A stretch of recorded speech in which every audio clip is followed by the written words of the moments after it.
하나님 나라 백성인 하백 여러분, 하백의 성경 아카데미에 오신 것을 환영합니다. 이 시간은 신약을 읽다 19강 시간입니다. 함께 나눌 주제는 메시아 시대입니다. 헤롯이 죽은 후에 이스라엘이 메시아를 낳는 산고를 겪다. 이스라엘의 선지자들은 여호와의 날 직전에 있을 극심한 고난과 더불어 여호와의 메시아가 나타나는 모습을 해산하며 신음하는 여인에 비유했습니다. 이사야 선지자는 그들이 놀라우며 괴로움과 슬픔에 사로잡혀 해산이 임박한 여자같이 고통하며 라고 말합니다. 이 산고는 임신하지 못하는 여인이 해산하고 즐거워하는 모습으로 귀결됩니다. 우리는 지난 강의에서 헤롯의 정부가 성공을 거두고 거대한 건축 계획을 일으켰던 사실을 살펴보았습니다. 또한 우리는 그가 다스릴수록 통치 방식이 점차 파괴적으로 변해가는 것도 주목했습니다. 승계를 두고 일어난 끔찍거림없는 투쟁은 의심의 분위기를 조성했고 헤롯의 유언도 빈번하게 변경되었습니다. 주전 7년 헤롯은 자신의 아들인 알렉산더와 아리스토블루스를 처형하라고 명령합니다. 주전 6년에는 동방에서 온 박사들에게서 유대인의 왕이 베들레헴에서 태어났다는 이야기를 듣습니다.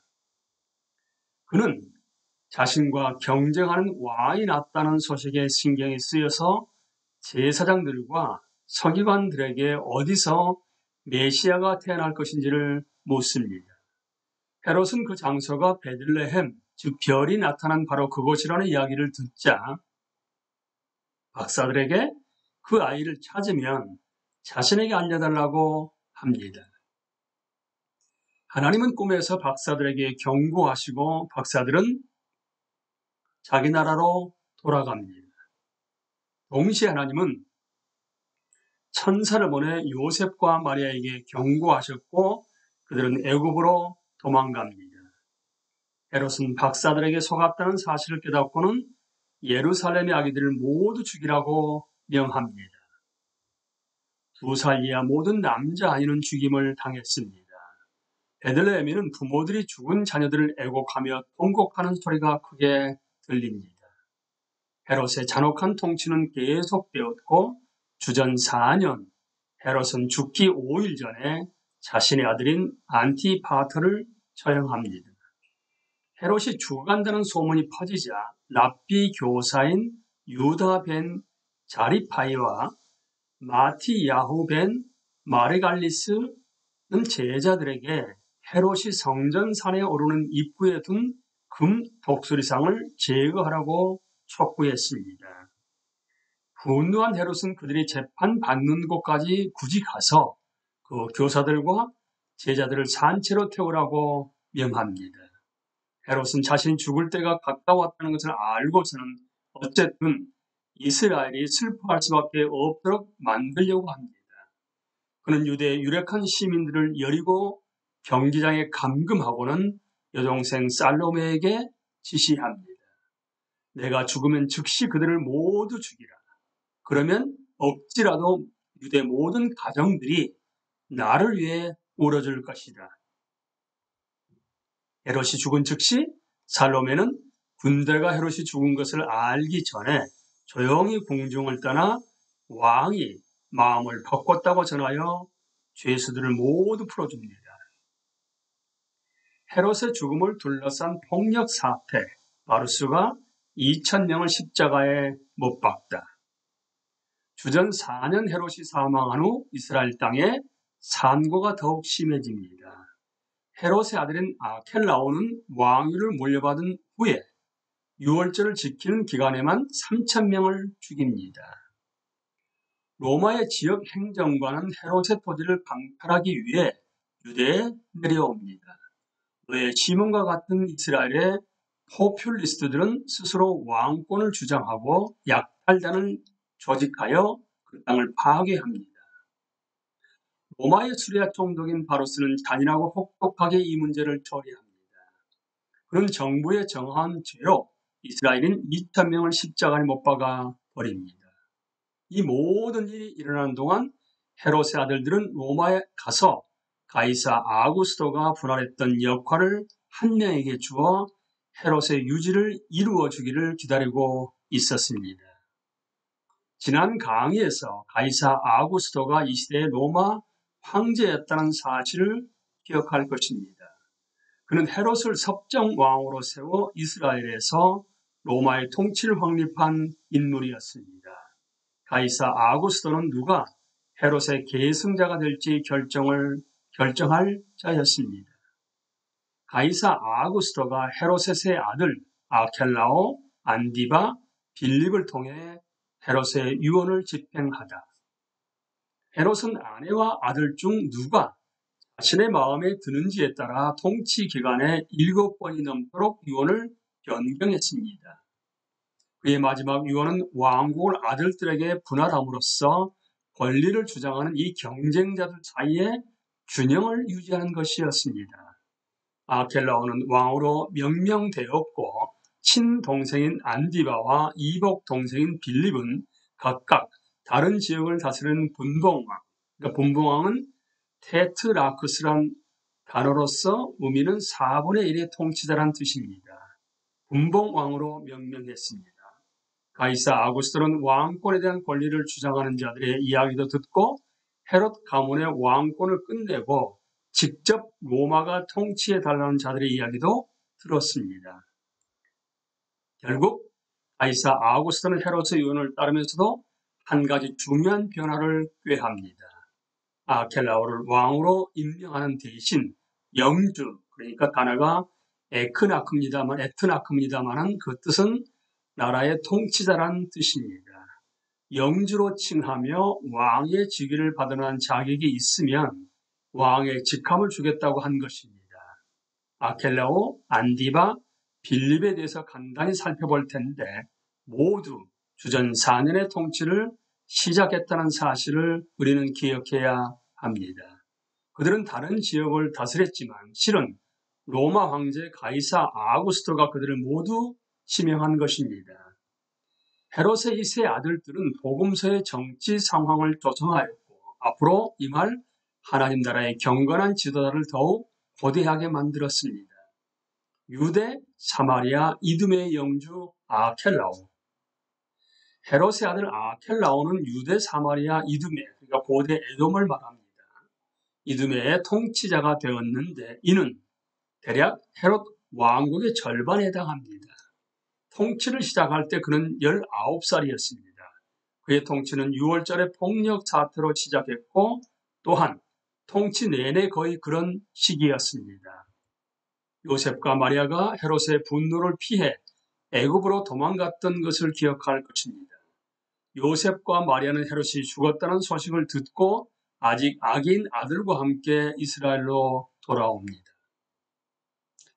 그의 여정은 이스라엘이 출애굽했던 길을 그대로 따른 것으로서 두 번째 출애굽을 성취한 것입니다.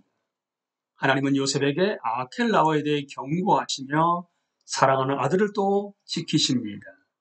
마태는 요셉이 아켈라오가 아버지인 헤롯을 대신해서 유대를 다스린다는 소식을 듣고 거기로 가기를 무서워하더니 꿈에 지시하심을 받아 갈릴리 지방으로 떠나가 나사렛이라는 동네에 가서 사니 이는 선지자로 하신 말씀에 나사렛 사람이라 칭하리라 하심을 이루라고 기록합니다. 나사렛 사람이라는 명칭은 히브리어로 가지를 뜻하는데 약속된 다윗 가문의 가지가 이새의 줄기에서 나올 것을 암시합니다. 하나님은 요셉과 마리아를 떠들썩한 아켈라오의 통치 기간 내내 지켜주셨고 그들은 나사렛에 정착합니다. 아켈라오는 9년간 통치한 후인 주후 6년 무능함을 이유로 자리에서 쫓겨납니다. 그리고 다시는 왕의 직함을 받지 못합니다. 갈릴리와 베레아의 분봉왕 안디바, 헤롯의 아들인 안디바는 갈릴리와 베레아의 분봉왕이 되었습니다. 통치를 시작할 때 그는 17살이었습니다. 그는 40년 이상을 통치하는데 헤롯과 사마리아인 말다케의 아들이었습니다. 그는 예수의 공생의 기간에 갈릴리와 베레아를 다스린 분봉 왕이었고 예수님의 가르침에 대해서도 들었습니다. 세례 요한은 안디바가 동생 빌립의 아내인 헤로디아와 결혼한 것이 하나님의 법에 어긋난다고 비난했습니다. 안디바는 요한을 체포했고 결국 요한은 잔인하게 죽임을 당합니다. 예수님께서는 안디바를 더 여우라고 하셨습니다. 안디바는 예수께서 예루살렘에서 신문 받으실 때 경멸하는 태도로 그분을 대합니다. 주 39년 안디바는 반란을 꾀한 죄로 고발을 당하여 갈리아 지역으로 추방되었고 그곳에서 고통스럽게 죽게 됩니다. 북영토의 분봉왕 빌립, 헤롯의 아들 빌립은 가울라니티스 드라고닙, 요단강 상류인 파니아스 인근 지역의 분봉왕이 됩니다. 통치를 시작할 때 그는 16살이었습니다. 빌립은 헤롯과 예루살렘의 클레오파트라 사이에서 난 아들이었습니다. 그는 파니아스 근처에 새로운 도시와 진전을 건설하고 그 도시 이름을 빌립보 가이사라, 그러니까 빌립의 가이사라는 뜻입니다.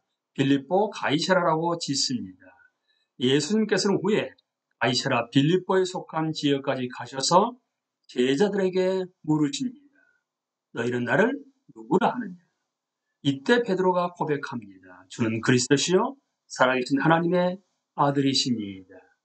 빌립은 주 34년에 죽습니다. 그리고 그의 영토는 조카인 헤롯 아그리파 1세에게 넘어갑니다. 헤롯의 가계도는 여느 왕조의 가계도와 마찬가지로 꽤나 복잡합니다. 신약에는 헤롯이라는 인물이 여러 등장합니다. 남자는 헤롯이라고 여자는 헤로디아라고 합니다. 간단히 정리하자면 우리는 우선 요한과 예수 그리스도가 태어날 때 유대의 왕이었던 헤롯 대왕, 즉 유대의 왕에 주목할 것입니다. 그는 주전 4년에 곧 죽고 맙니다.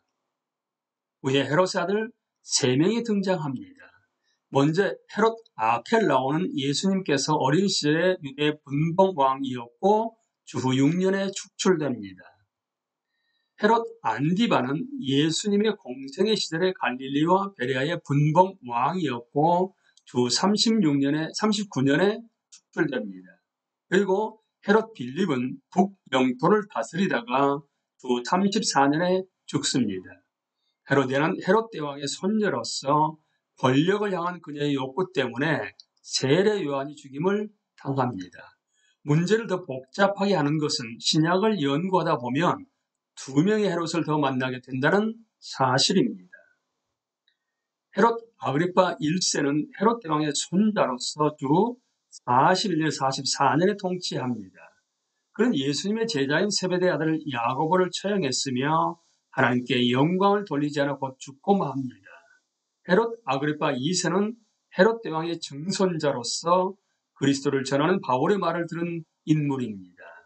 헤롯 왕가는 전적으로 로마의 후원에 의지하여 권력을 누렸습니다. 그들은 로마에 세금을 내야 하는 문제로 예수를 덫에 빠뜨리려 했던 집단으로 언급되기도 합니다. 우리는 이 시간에 헤롯이 죽은 후에 이스라엘의 메시아를 낳는 산고를 겪다에 대해서 함께 나누었습니다. 강의를 마치겠습니다. 감사합니다.